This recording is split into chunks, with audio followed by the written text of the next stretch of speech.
నేను మీ రోహిణి వంజారి. ప్రతి ఒక్కరికి బాల్యం చాలా అపురూపమైన బాల్య జ్ఞాపకాలు ఎప్పుడు తలుచుకున్నా మనకి చాలా సంతోషం అనిపిస్తుంది. చిన్నప్పుడు ఆడుకున్న ఆటలు, పాడుకున్న పాటలు అవన్నీ కూడా మనం పెద్దయిన తర్వాత బంగారు జ్ఞాపకాలుగా నిలిచిపోతాయి.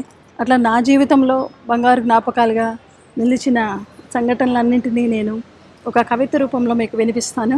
కవిత శీర్షిక నా బాల్యపు మిఠాయి అంగడి.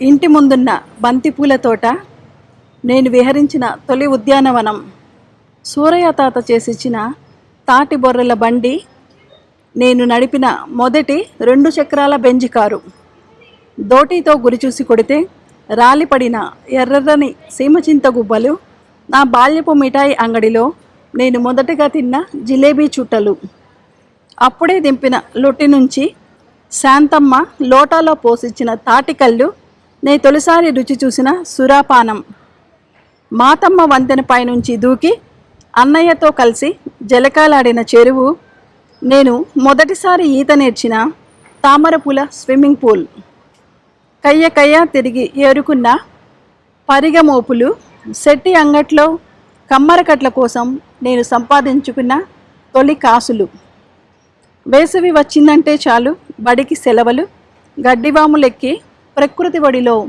నేర్చుకునే ఆటల పాఠాలు, ఇప్పుడు ఈ వేసవి చెమట చుక్కల మధ్య చటుక్కున గుర్తొచ్చిన బాల్యపు బంగారు జ్ఞాపకాలు.